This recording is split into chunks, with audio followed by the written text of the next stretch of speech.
미얀마 군부를 지원한다는 의심을 받는 중국에 대해 미얀마 내에서 거부감이 커지면서 중국계 공장에 대규모 방화가 잇따랐습니다. 방화 사태 이후 군경의 무차별 발포가 시작돼 양곤에서만 59명이 숨진 것으로 알려졌습니다. 김영근 기자입니다. 미얀마 양곤의 산업단지에서 불길과 함께 시커먼 연기가 솟아오릅니다. 중국계 의류 공장과 비료 공장에서 방화로 추정되는 불이 난 겁니다. 돌에 맞아 유리창도 곳곳이 깨졌습니다. 중국 대사관 측은 괴한들에게 공장 30여 곳이 공격받았고 중국인 2명이 다쳤다고 밝혔습니다. 중국이 미얀마 군부의 뒷배로 의심받으면서 반중 정서가 커지는 가운데 일어난 사건입니다. 중국 공장에서 불길이 치솟은 뒤 미얀마 군경은 무차별적인 발포를 시작했습니다. 현지 매체는 중국계 공장이 위치한 지역에서만 20명 넘게 숨졌다고 전했습니다. 또 이들을 포함해 양곤에서 59명이 희생됐고 전국적으로는 사망자가 70명이 넘는다고 덧붙였습니다. 쿠데타 이후 가장 큰 규모의 유혈 참사입니다. 시위가 격렬해지자 군부는 양곤과 만달레이 지역에 계엄령을 선포했습니다. 또 전국의 휴대전화 인터넷도 끊었습니다. 하지만 시위대는 강경 진압에도 물러서질 않고 있습니다. 최대 유혈 참사가 발생한 다음 날도 곳곳에서 시위가 이어져 희생자가 또 발생했습니다.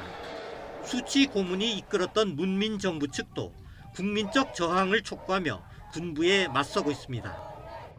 အခုချိန်ဟာကျွန်တော်တို့နိုင်ငံတော်ကြီးရဲ့အမှောင်မိုက်ဆုံးချိန်ဖြစ်သလိုရောင်နေလာတော့မယ့်အချိန်လေးဖြစ်ပါတယ်ကျွန်တော်တို့ပြည်သူတွေဟာမှောင်မိုက်တဲ့အချိန်တွေကိုဘလောက်ကြံ့ကြံ့ခံနိုင်လဲဆိုတာဆန်းစစ်ခံရတဲ့အချိန်လေးဖြစ်ပါတယ် 문민 정부 측은 군부에 대항하기 위해 소수민족 무장 단체들과 협력을 모색하고 있는 것으로 알려졌습니다. YTN 김영근입니다. 묻는 말에 답을 하지 않는다며 운전하는 택시 운전사를 폭행한 취객이 경찰에 붙잡혔습니다. 서울 송파구 공사장에서는 크레인에서 건축 자재가 떨어져 아래에 있던 작업자 1명이 숨졌습니다. 박희재 기자입니다. 한 남성이 마스크도 하지 않고 택시 뒷좌석에 탑니다. 잠시 뒤 운행하는 운전기사의 머리를 휴대전화로 내리칩니다. 어제 오후 충북 충주에서 일어난 일입니다. 50대 가해 남성이 욕을 하며 시비를 걸었지만 택시 운전사가 무응답으로 대응하자 갑자기 때렸다는 겁니다. 60대 택시 운전사는 승객의 폭행에 한동안 어지러운 증상도 보여 자칫 큰 사고로도 이어질 뻔했습니다. 다리에서 퍽 쳤는데 갑자기 잠깐 앞이 안 보였었다니까요. 살아야 되겠다는 걸로다가 다리는 건너가야 되겠다고 그 생각만 갖고 한 대 얻어맞은 거지. 가해 남성은 탑승하기 전 한 아파트 단지 인근에서 술에 취해 소란을 피우기도 해 경찰관이 출동하기까지 했습니다. 이후 출동한 경찰관이 직접 택시를 호출했다는 게 운전사의 설명입니다. 남성이 마스크도 하지 않았고 정확한 행선지도 알 수 없어 운행이 어렵다고 했지만 경찰관이 여러 차례 요구해 어쩔 수 없이 태웠다가 봉변을 당했습니다. 못 찾아가죠, 저 사람. 술 취하신 분은 어떻게 하고. 돈도 있으시고. 주소로다가 못 찾아가. 경찰은 조만간 피해 운전사와 가해 남성을 불러 정확한 경위를 조사할 예정입니다. 서울 송파구에 있는 빌라 공사장에서는 크레인에서 건축 자재가 떨어져 작업자를 덮쳤습니다. 이 사고로 60대 남성이 크게 다쳐 병원으로 옮겨졌지만 숨졌습니다. 경찰은 공사장 관계자를 상대로 사고 경위와 안전수칙 위반 여부를 조사하고 있습니다. YTN 박희재입니다.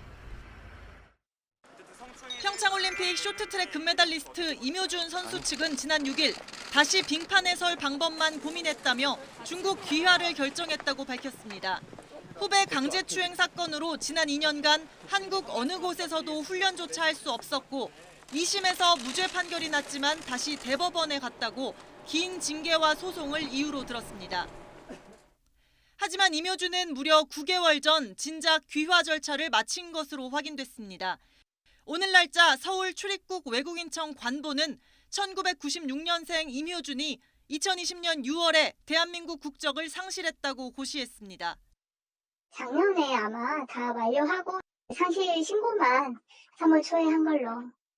시기상으로 보면 후배 바지를 내린 강제추행 사건이 터진 지 1년 만이자 1심에서 300만 원 벌금형을 받은 직후입니다. 지난해 11월 2심에서 무죄가 나왔지만 이미 국적은 상실된 상태였습니다. 임효준은 이달 초 출국하려다 한 차례 거부된 일도 있습니다. 중국인 신분인데 따로 체류 허가를 받지 않아 한국에 머문 기간이 불법 체류가 돼 범칙금 등의 처분을 받은 걸로 전해졌습니다. 우리 국민이 한국에서 우리나라 국적을 상실하고 외국인이 되면은 60일 이내에 관할 출입국 관서에 가가지고 체류 자격 부여라는 것을 받아야 되고.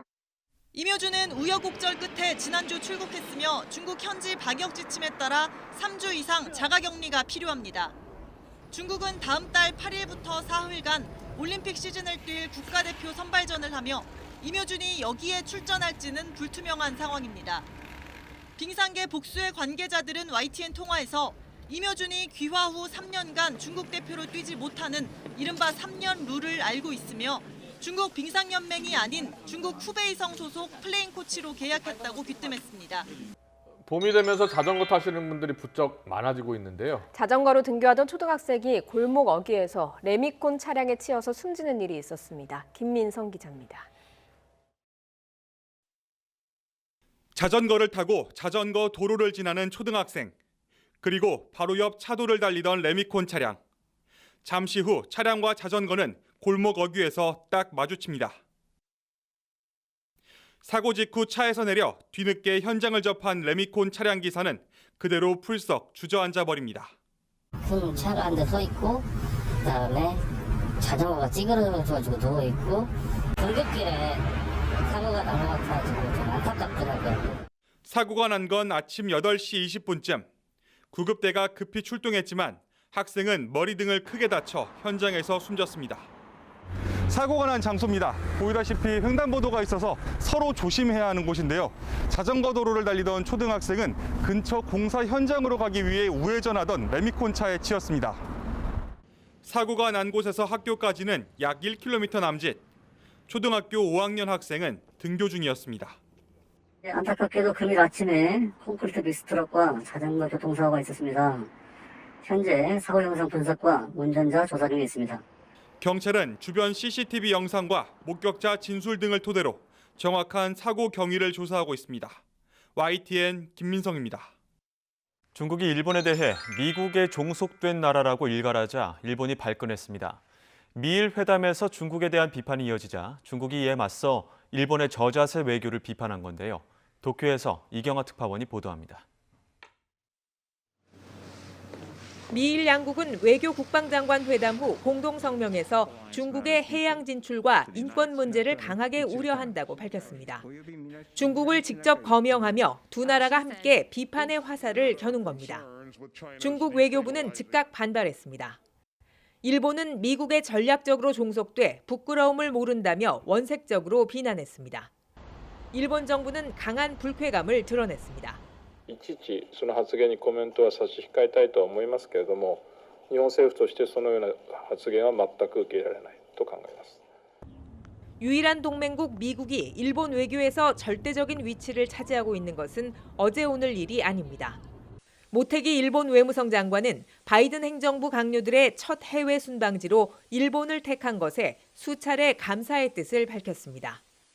회의 현장에서도 이름을 부르며 친밀한 분위기를 연출하려는 기색이 역력했습니다. Attorney and General, may I call you Lloyd? Yes. Lloyd. 해외 정상 가운데 처음으로 다음 달 바이든 대통령과 대면 회담을 앞둔 스가 총리도 기대에 부풀어 있습니다. 첫 정상회담은 뒤늦은 코로나19 대응 등으로 반토막난 지지율 속에 그나마 반등을 기대해 볼 수 있는 호재입니다.